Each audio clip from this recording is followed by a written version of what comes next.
Sain UU, tasain UU, yang artinya, halo rebahaners, dimanapun kalian berada, bagaimana kabarnya? Kembali lagi bersama saya John. Apa yang terjadi jika seseorang ditembak sebanyak 22 kali? Ya, jangankan 22 kali, 1 kali saja pasti sudah mati. Itulah sedikit penggalan cerita dari film berjudul 22 Bullets tahun 2010 ini, yang karena besok siang saya diundang oleh Mr. Beast untuk konten modal terlama di dunia, maka langsung saja pasang handsfree, simetris, konversi serbahan, kencangkan celana Anda. Selamat menonton dan cekicro.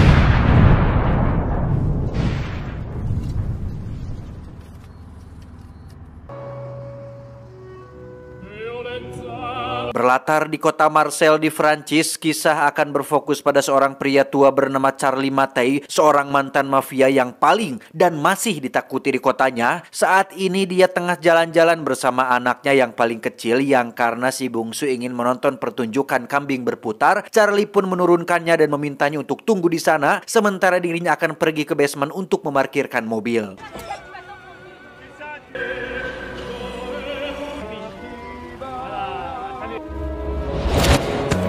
Dan ya, muncullah 8 orang yang menembaki Charlie dengan sangat brutal, yang mustahil ada orang bisa bertahan dari tembakan sebanyak itu, di mana si bungsu pun harus bengong sendirian ketika sang ayah tak kunjung muncul untuk menjemputnya.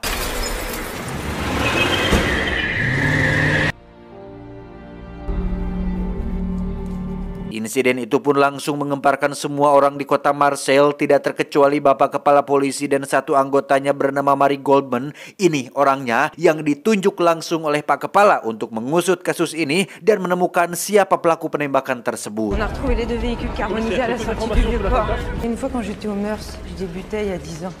Un règlement. L'ancien parrain avait cédé il y a 3 ans ses intérêts. Berkat insiden ini terkuaklah jika Charlie Mattei adalah mantan mafia yang bisa dibilang pernah menjadi penguasa paling ditakuti di kota Marseille. Sejak muda dia sudah merintis karir sebagai seorang mafia dan berhasil membangun kerajaan bisnisnya sendiri, seperti klub malam, pemilik karaoke, tempat judi, kasino, dono, indro, tempat pijat, hotel Oyo, kafe, restoran, rental PS, kontrapulsa, briling, tempat fotokopi, dan masih banyak bisnis lainnya. Sudah 3 tahun sejak Charlie memutuskan bertaubat dan pensiun dengan menjual semua kerajaan bisnisnya kepada 2 orang mafia yang masih aktif, ada Zakia dan Aurelio. Mereka berdua sudah dianggap sebagai saudara sendiri bagi Charlie, yang hal itu pula lah alasan kenapa Charlie mempercayakan kerajaannya ini kepada mereka berdua ini. Tony, Zakia et Aurelio Rampoli dit le finisseur. Amis jusqu'après la mort.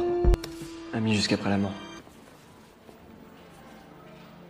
Zakia sendiri terlihat sedang berkumpul bersama keluarganya. Dia baru mendapat kabar tentang insiden yang menimpa Charlie dan cukup terkejut saat mengetahui jika dia belum mati. Saat itulah kita akan diperlihatkan dengan watak arogan Zakia yang menjewer anak buahnya hanya gara-gara tidak mengetuk pintu terlebih dahulu. Vous ressortez, vous frappez, et si je dis entrer?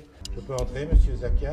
Sama seperti Zakia, Aurelio sang partner pun sama-sama kejamnya. Bahkan lebih kejam saat dia menembak anak buahnya sendiri setelah diketahui mencuri sedikit uang organisasi untuk biaya pengobatan ibunya. Jelas mereka berdua tak kenal ampun, tak ada toleransi dan tak tahu memaklumi, sehingga keduanya sudah sangat cocok sebagai partner bisnis.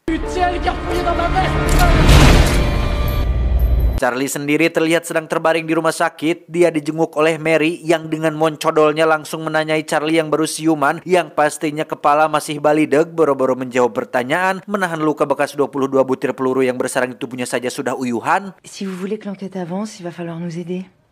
Non.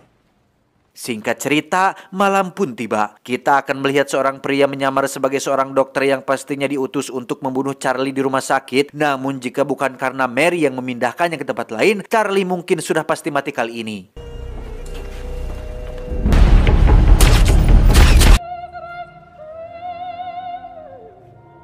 Keesokan paginya kita akan melihat rombongan Zakia datang ke rumah sakit untuk menjenguk seseorang yang sudah memberikannya kerajaan ini, di mana polisi yang berjaga pun sampai ketakutan dan memilih nyingkah setelah tahu bahwa Zakia datang ke sini untuk menjenguk. Je crois que je vais profiter pour aller fumer une clope.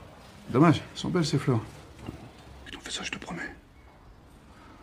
Setelah Zakia pergi, dokter pun datang untuk visit. Beliau memberitahukan bahwa sebagian syaraf Charlie sudah putus, mengakibatkan jari-jari tangan kanan Charlie sekarang menjadi mati rasa, alias sudah tidak bisa digerakkan lagi, alias sudah tidak bisa dipakai untuk olahraga di kamar mandi lagi. Je vais aller chercher de quoi vous soigner. Tak lama, muncullah dua mantan anak buah Charlie yang sudah sama-sama pensiun dari dunia mafia. Mereka membawa Charlie keluar dari rumah sakit untuk bertemu dengan seseorang yang mengetahui tentang siapa pelaku penembakan tersebut.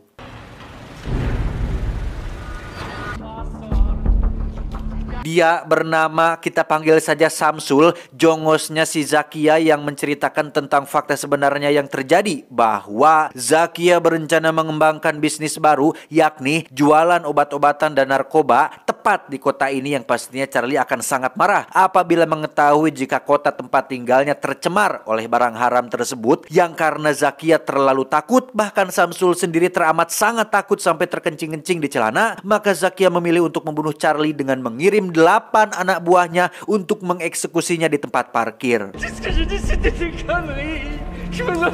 Dan mari saya perkenalkan Anda dengan 3 mantan anak buahnya yang sampai saat ini masih setia mengabdi. Ada Yuli, Martin, dan Karim. Mereka bertiga masih sangat setia, bahkan mengusulkan untuk memperpanjang masalah ini. Namun Charlie yang sudah ingin hidup damai pun memaafkan perbuatan Zakia, termasuk si Samsul yang diampuni nyawanya, dan melarang mereka bertiga untuk melakukan balas dendam.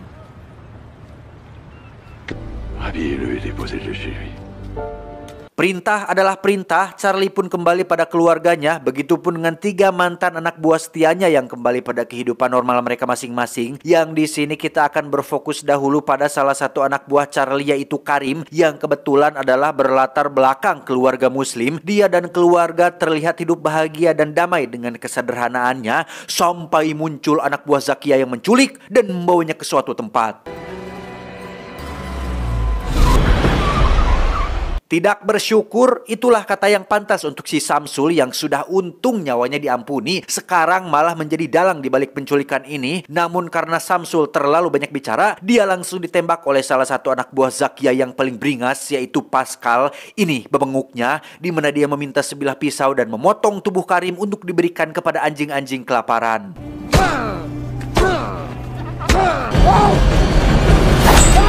Sungguh betapa sakitnya hati Charlie saat harus menyaksikan keluarga Karim menangis melihat tubuhnya dimakamkan di kuburan tepat saat Pascal dan beberapa anak buah Zakia yang lain sedang berpesta merayakan ulang tahun salah satu rekan mereka.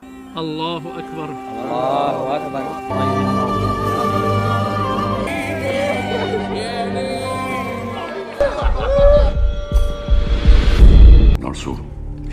Dan ya, layaknya The Boogeyman, Charlie muncul dengan senyap tanpa suara dengan sebutir granat di lengan kanannya. Kedatangan Charlie ke sini bukan untuk membantai mereka semua, tetapi untuk memberikan peringatan sekaligus kesempatan untuk Pascal dan kawan-kawan bisa pulang dan bertemu dengan keluarga mereka masing-masing. Mereka diberikan waktu supaya bisa meratapi kesalahan, bisa merasakan cemasnya diburu seseorang, merasakan rasa takut akan kematian karena entah besok, lusa, seminggu, sebulan, atau setahun lagi Charlie akan muncul kembali untuk membunuh mereka satu persatu, dimulai dengan salah satu dari mereka yang memang tidak memiliki keluarga sama sekali. Bon anniversaire, Bastien.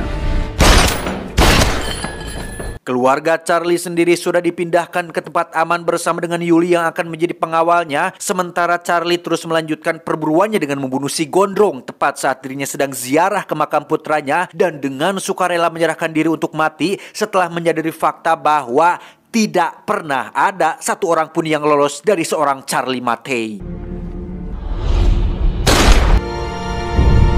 Insiden ini tentu saja memancing perhatian Mary yang belum selesai membereskan kasus penembakan Charlie. Kini harus menghadapi kasus baru dengan kematian satu persatu anak buah Zakia, sehingga Mary memutuskan untuk menemui Zakia di kediamannya untuk mencari keterangan. Barangkali Zakia tahu siapa pelaku di balik kematian 2 anak buahnya. On a bien une petite idée comme souvent, mais la justice veut des preuves. Depuis qu'il s'est fait tirer dessus, il est devenu fou. Meski Zakia tahu bahwa Charlie lah pelakunya, dia mengaku tidak memiliki informasi apapun untuk diberikan karena apabila dia mengatakan yang sebenarnya, tentulah Mary dan kepolisian akan menyelidiki lebih jauh yang justru akan kembali mengarah pada dirinya, sehingga satu-satunya cara untuk semua ini adalah dengan membunuh Charlie yang memang sedari awal sudah seharusnya mati. Zakia pun menugaskan satu anak buahnya untuk mengacak-acak rumah Charlie untuk memancing tempat persembunyiannya. Yang benar saja, Martin pun langsung pergi menemui Charlie saat mengetahui jika rumahnya sudah diacak-acak, tanpa sadar jika dirinya sedang diikuti oleh pasukannya Zakia. Sehingga apa mau dikata, mereka pun langsung membombardir tempat persembunyiannya.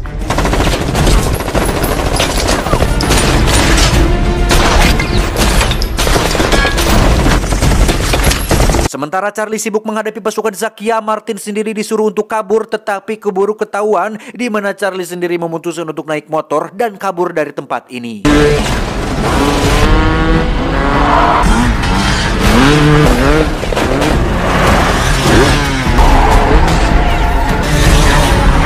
Dengan sengaja Charlie menjatuhkan dirinya tepat di hadapan para polisi supaya pasukan Zakia tidak bisa menyerangnya. Sementara untuk Martin, dia harus dimeat langsung oleh Zakia, mengatakan agar lain kali katakan apapun yang diketahuinya. Sehingga akhirnya diketahui bahwa Martin, satu dari 3 anak buah setia Charlie, lebih memihak kepada Zakia dan ada keterlibatan dalam aksi penembakan di adegan awal tadi. Embrasse le type de ma part. Je laisse régler. Kembali ke Charlie yang dibawa ke kantor polisi untuk diperiksa langsung oleh Mary. Di situ Mary memberikan informasi tentang sesuatu yang dia temukan di TKP, bahwa dari 22 peluru yang bersarang di tubuhnya, ada 6 tembakan yang sengaja diarahkan meleset, sehingga dari 8 pelaku penembakan ada 1 pelaku yang sepertinya tidak sungguh-sungguh berniat untuk membunuh Charlie. Vous êtes libre. Beberapa waktu berlalu tepat saat acara pernikahan si tampan alias salah satu anak buah Zakia yang sudah dianggap sebagai anak sendiri, Charlie mendatangi si kacamata alias satu dari 8 pelaku penembakannya. Si kacamata adalah orang yang ditunjuk sebagai admin yang memiliki semua data keuangan dan bisnis Zakia, di mana Charlie memintanya untuk memindahkan seluruh data tersebut ke dalam sebuah flash disk sebelum Charlie akhirnya membunuhnya juga. Il est pas sûr. Et comme avec ça, Zach il va te manger dans la main. Mengetahui adminnya mati, Zakia tentu saja merbesar dan merancang sebuah rencana kejam untuk memfitnah Charlie, yaitu dengan cara membunuh 2 anak buahnya sendiri, yakni si ajudan yang sedang bersama ibunya di taman dan si tampan yang akan melakukan malam pertama dengan menembak mereka berdua menggunakan pistol yang ada sidik jarinya si Charlie. Otomatis Charlie pun menjadi buronan polisi, di mana si kepala polisi menugaskan Mary untuk segera menangkap Charlie. Namun Mary yang cerdas sudah bisa menebak jika semua ini adalah jebakan yang dibuat oleh seseorang. Namun dia masih belum mengetahui siapa dalang di balik rentetan kejadian ini. Un pro comme Mattei laisserait son arme avec ses empreintes juste à côté du cadavre. Karena Charlie menghilang entah kemana, Mary pun mencoba melacak nomor yang sering dihubungi Charlie, yakni nomor telepon keluarganya yang bersembunyi di suatu tempat, di mana percakapan itu berhasil disadap oleh Zakia ketika Mary berkunjung ke kediaman Zakia, sehingga pasukan Zakia langsung meluncur ke lokasi keluarga Charlie untuk menculik kedua anaknya.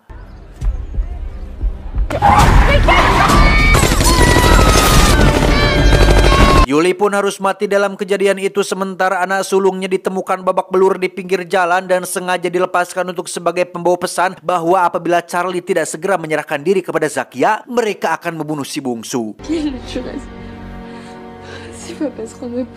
Mendengar anak-anaknya dilibatkan dalam masalah ini tentu membuat hati Charlie menjadi bergejolak. Satu-satunya orang yang bisa dimintai bantuan hanyalah Mary seorang. Charlie meminta Mary untuk beritakan tentang kabar keberhasilan polisi yang telah menangkap dirinya, supaya ketika Zakia lengah, dia punya waktu untuk menyelamatkan si bungsu. L'immortel n'aurait opposé aucune et serait en ce moment de la Maison Blanche entame demain. Dan ya, Zakia pun menganggap jika berita itu adalah benar, tidak terkecuali si bapak kepala polisi yang juga ikut mempertanyakan apa maksud Mary melakukan hal ini. Bukannya melepaskan si bungsu, Zakia justru malah menyuruh anak buahnya untuk membunuh si bungsu yang seorang anak kecil yang tak berdosa, sekaligus membantai partnernya sendiri, yaitu Aurelio, karena sifat serakahnya yang ingin menguasai kota Marseille sendirian. Je veux pas qu'on trouve son corps. Toi, tu me butes, Aurelio. Ce soir. Tepat saat Charlie mengendarai motor NMAX, Pascal terlihat sudah sampai di tempat si bungsu disekap dan menyuruh anak buahnya yang bernama Ikui untuk membunuh si bungsu. Namun Ikui nampaknya jauh lebih baik dan jauh lebih manusiawi dibandingkan si Pascal ketika dia memilih untuk menyelamatkan si bungsu dengan melawan perintahnya, sehingga Ikui harus tewas di tangan si Pascal. Bouge le cul, je te crève.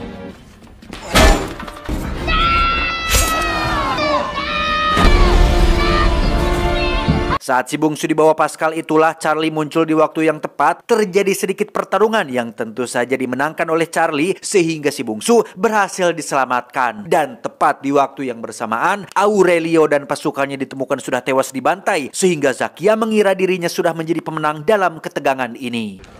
On a trouvé ça dans la poche d'Orion. Je vais me rendre. Il m'a beaucoup aidé.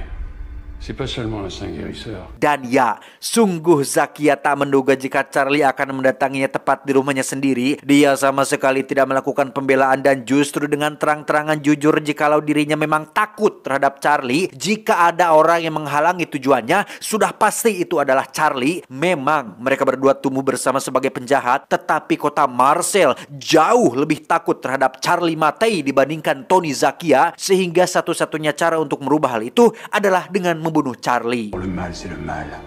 Il est en nous. Il faut l'accepter. Dengan semua yang sudah terjadi, Charlie nampaknya masih belum puas jika harus membunuh Zakia sekarang, sehingga itu justru memberikan Zakia waktu untuk melawannya hingga situasi pun berbalik memojokkan Charlie. Yang beruntung, Mary dan polisi datang di waktu yang tepat.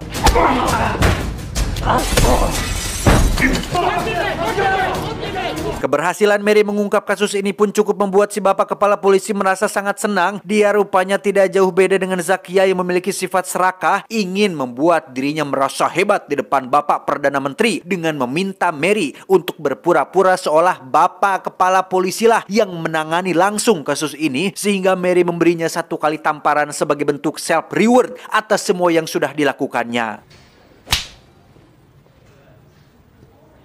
Dengan bantuan Mary pula lah Charlie diperbolehkan pulang dan Zakia tentu saja akan dipenjara untuk waktu yang sangat lama. Saat akan pulang itulah Martin pun menjemputnya dengan membawa pesanan Charlie sebelumnya, yaitu sepucuk pistol, di mana Charlie meminta Martin untuk jangan dulu pulang ke rumah tetapi mampir dulu ke sebuah tempat untuk napak tilas terlebih dahulu. C'est ici qu'ils ont voulu te tuer? Tempat itu adalah TKP penembakan ketika dia dikhianati oleh semua orang, di mana Charlie akhirnya menyadari jika orang yang ke-8 itu adalah Martin, anak buahnya yang sudah dianggap sebagai keluarga sendiri, di mana Martin mengaku jika dirinya sama sekali tidak tahu jika target yang Zakia maksud adalah Charlie, dan itu jugalah yang menjadi alasan kenapa Martin sengaja mengarahkan senjatanya supaya meleset, karena pada dasarnya Martin memang tidak ada maksud untuk membunuh Charlie. À côté, je te jure. Je sais. Bukan manusia jika tidak bisa memaafkan, Charlie menunjukkan satu kebaikan hatinya ketika dia memberi Martin kesempatan untuk hidup. Dan semoga setelah ini Martin tidak seperti si Samsul yang tidak tahu arti rasa bersyukur, sudah dimaafkan malah menikam dari belakang. Film pun diakhiri dengan Charlie yang sedang bermain bersama keluarganya tepat di pesisir pantai, yang mana tiba-tiba terjadi gempa yang sangat hebat disusul dengan tsunami yang menewaskan Charlie dan keluarganya. Tamat, ending yang cukup membagongkan. Banyak pesan bisa kita ambil dari film ini seperti persaudaraan, pertaubatan, kejahatan, keserakahan, kekuasaan, keuangan, kedisiplinan, kesempurnaan, dan lain sebagainya. Sehingga alangkah baiknya jika Anda ingin bertaubat dari suatu keburukan, mulailah dengan menghindari lingkungan yang menjadi sumber keburukan tersebut. Saya John mewakili direksi yang bertugas mengucapkan terima kasih dan sampai jumpa di video selanjutnya. Adios, kancing emas menantu Firaun. Cuau. Ngopi dulu teman-teman.